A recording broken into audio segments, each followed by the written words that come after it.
नमस्कार साथियों, जय हिंद। अग्निवीर का एग्जाम हो चुका है, नर्सिंग असिस्टेंट का एग्जाम हो चुका है, टेक्निकल का हो चुका है और क्लर्क का एग्जाम भी एक दो दिन में हो जाएगा। प्यारे साथियों, अब बच्चों की जिज्ञासा है कि सर कितने नंबर की कट ऑफ होगी या कितने क्वेश्चनों पे कट ऑफ जाएगी, कौन सी जाति की सबसे ज़्यादा वैकेंसी होंगी, अब की बार वैकेंसी कितनी आएगी, मेडिकल स्टैंडर्ड कब कैसा होगा और कहाँ पर होगा, और फिजिकल आपका कैसा होगा। क्या अब की बार भी 4 ग्रुप बनाए जाएंगे या अब की बार आर्मी में जो पैटर्न पूछने वाला है वो दोहराया जाएगा। मेरे साथियों, आज हम आपके हर प्रश्न का जवाब इस वीडियो में लेके आए।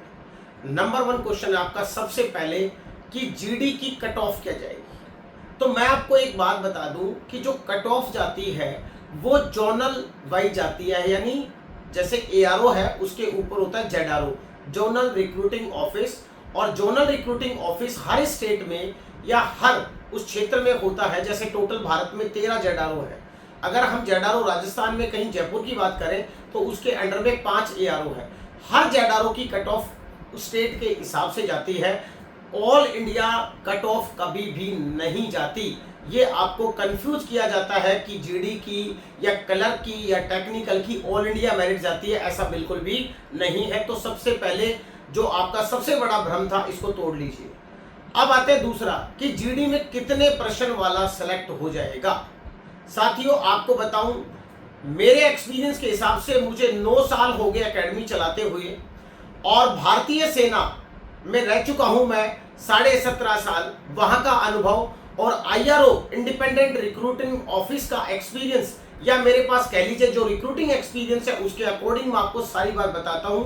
एक पूर्व सैनिक होने के नाते, एक जिम्मेदार नागरिक होने के नाते, कि जो आपको कट ऑफ बताई जाती है भिन्न भिन्न यूट्यूब द्वारा या इंस्टाग्राम द्वारा, वो बिल्कुल और बिल्कुल व्यूज लेने के लिए बनाई जाती है। अब सुनिए कट ऑफ जाती कैसे है।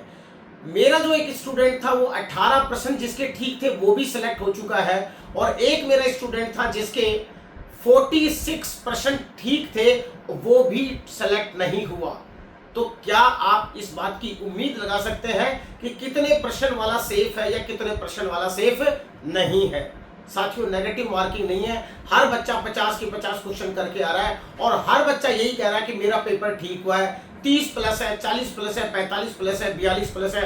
कोई भी बच्चा 30 से नीचे नहीं बता रहा। अब जीडी में केवल उस बच्चे का ही फाइनल सिलेक्शन होगा जिसका फिजिकल स्टैंडर्ड अच्छा होगा। आपको पता है कि अगर रनिंग आप ग्रुप 1 में करते हैं तो आपको 60 नंबर मिलते हैं, ग्रुप 2 में करते हैं तो 48 नंबर मिलते हैं, ग्रुप 3 में करते हैं तो 36 नंबर मिलते हैं, और ग्रुप 4 में करते हैं तो 24 नंबर मिलते हैं। आप चाहे कितने भी प्रश्न कर लो, अगर आप ग्रुप 4 में है तो क्या ग्रुप 1 वाले को कॉम्पीट कर पाओगे, उसका मुकाबला कर पाओगे? नहीं कर सकते। वहीं पे अगर बच्चा 10 बीम लगाता है यानी 10 पुलअप लगाता है तो उसको 40 नंबर मिलते हैं। अगर 9 लगाता है तो 33 नंबर मिलते हैं। अगर 8 लगाता है तो 27 नंबर मिलते हैं। 7 लगाता है तो 21 नंबर मिलते हैं और 6 लगाता है तो 16 नंबर मिलते हैं। जिस बच्चे को 16 नंबर मिले हैं और एक बच्चे को 40 नंबर मिले हैं, क्या ये गैप को कवर करना इतना आसान है? दोस्तों, गैप नहीं कवर हो पाएगा। तो जो बच्चे ये कह रहे हैं कि सर कितने क्वेश्चंस पे कट ऑफ जाएगी या कितने नंबर पे कट ऑफ जाएगी, ये कहना बिल्कुल गलत है। उन लोगों को जिन्होंने जीडी का एग्जाम दिया है, आपका फिजिकल स्टैंडर्ड इस पे मैटर करेगा। जिसका फिजिकल शानदार होगा अब की बार वही सेलेक्ट होगा। दूसरा प्रश्न दोस्तों, क्लर्क के अंदर, टेक्निकल के अंदर, नर्सिंग असिस्टेंट के अंदर और धर्मगुरु के अंदर, इनके अंदर आपके फिजिकल के नंबर नहीं जुड़ते। ध्यान से सुनिए, इनमें अगर आपके फिजिकल के नंबर नहीं जुड़ते तो जिन लोगों ने टेक्निकल दिया है, जिन लोगों ने छोड़ के जीडी बाकी एग्जाम दिया है, उनका क्वेश्चन मैटर करेगा कि कितने क्वेश्चन आपके ठीक है। दोस्तों, वैकेंसी जो 2026 और 2027 की है वो करीब करीब 80,000 वैकेंसी के आसपास है, 80 से 1 लाख के बीच में। उसमें 26 के अंदर लगभग जो वैकेंसी भरी जाएंगी, आप लोगों की जो ज्वाइनिंग होगी वो 27 में काउंट होगी, जनवरी वाले बैच में जिन्होंने अभी एग्जाम दिया है। तो जो 26 वाली वैकेंसी है वो करीब करीब 40,000 के आसपास भरी जा चुकी है। आपके पास लगभग 60,000 वैकेंसी है पूरे भारतवर्ष के अंदर। तो इसलिए आप ये ज्यादा मत सोचना कि अब की बार आपको लोग गुमराह कर रहे हैं कि 1 लाख वैकेंसी है। 1 लाख जो वैकेंसी है वो रिक्रूटिंग ईयर 2026-2027 की है। इस बात को दिमाग में बिल्कुल बैठा लीजिए। अब प्यारे साथियों, आपको लगता है कि केवल फिजिकल करने से आप पास हो जाएंगे। जब तक आप मेडिकली फिट नहीं है, आपको नहीं पता होता, क्योंकि सिविल में जो डॉक्टर किसी हॉस्पिटल में आपका मेडिकल करते हैं उनको फौज का मेडिकल स्टैंडर्ड नहीं पता होता। और जब उनको फौज का मेडिकल स्टैंडर्ड नहीं पता है तो उनको नहीं पता कि 15 डिग्री वाले को लेना है या 5 डिग्री से नीचे वाले को नहीं लेना। पब्लिक में क्यूबिटस वेल्गस और क्यूबिटस वायरस फिट माना जाता है, आर्मी में अनफिट माना जाता है। पब्लिक के अंदर हाई आर्क, माइल्ड फ्लैट और फ्लैट फिट माना जाता है, आर्मी में अनफिट माना जाता है। पब्लिक के अंदर फिमोसिस नॉर्मल इशू है, आर्मी के अंदर फिमोसिस बड़ा इशू है। प्लॉन्डियल साइनस पब्लिक में नॉर्मल इशू है, फौज में बड़ा इशू है। कलर ब्लाइंडनेस को सिविल से कोई लेना देना नहीं है, फौज के अंदर कलर ब्लाइंड है तो बड़ा पॉइंट है। आपका 6/6 है, आपका स्क्वेंट है, आपका डाइवर्जेंस है। साथियों, बहुत सारे मेडिकल पॉइंट्स हैं जो मैं आपको एक एक पॉइंट आपसे डिस्कस करूंगा। तो जिन बच्चों को ये लगता है कि सर मेरे इतने परसेंट ठीक है, मुझे फिजिकल की तैयारी शुरू कर देनी चाहिए, अब उनके लिए मैं सेफ बात बताता हूं। अगर आपके 25+ ठीक है तो आपको फिजिकल की तैयारी 101% करनी चाहिए। और अगर आप नहीं कर रहे हैं तो आप सबसे बड़े बेवकूफ है, आप बाद में पछताएंगे। क्योंकि जिस बच्चे के आपसे 10% ठीक है लेकिन वो फिजिकल में आपसे डाउन है, वो आपको कॉम्पीट नहीं कर सकता।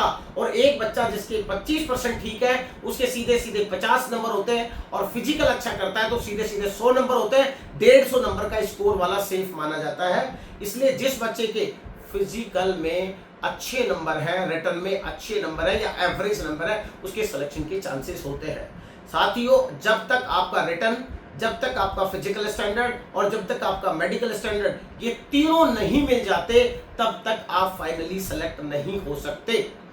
देश के अंदर दुर्भाग्यवश 95% लोग यूट्यूब पे, इंस्टाग्राम पे या फेसबुक पे वो लोग गाइड करते हैं जो कभी भारतीय सेना में गए ही नहीं, जिनके बाप दादा कभी भारतीय सेना में गए नहीं, जिनको भारतीय सेना के अंदर की जो कार्रवाई कैसे होती है, मेडिकल स्टैंडर्ड कैसे चेक किया जाता है, पता ही नहीं है। ना उनको पता, ना कभी उन्होंने सीखा, केवल यूट्यूब से सीख सिखा के वो अपनी आवाज निकालते हैं और बच्चे उनसे अट्रैक्ट हो जाते हैं। तो प्यारे बच्चों, आप देखिए कि ऑथेंटिक चैनल कौन सा है, प्रमाणिक चैनल कौन सा है, जहां से आपको एग्जैक्ट इंफॉर्मेशन मिलेगी। अब साथियों, आपका कोई भी पॉइंट हो, मेडिकल का हो, आपका फिजिकल का हो, आपका रिटन का हो, तो अब सारे के सारे इसी वीडियो पे कमेंट करना। मैं आपको एक एक बच्चे को जवाब दूंगा, लेकिन कमेंट करके केवल अपना प्रश्न पूछना, बाकी चीजें मत पूछना, मैं आपको सीधा जवाब दूंगा। और आप हमारी एकेडमी ज्वाइन करना चाहते हैं, ऋषिराज डिफेंस एकेडमी कोटपुतली, तो आपका स्वागत है।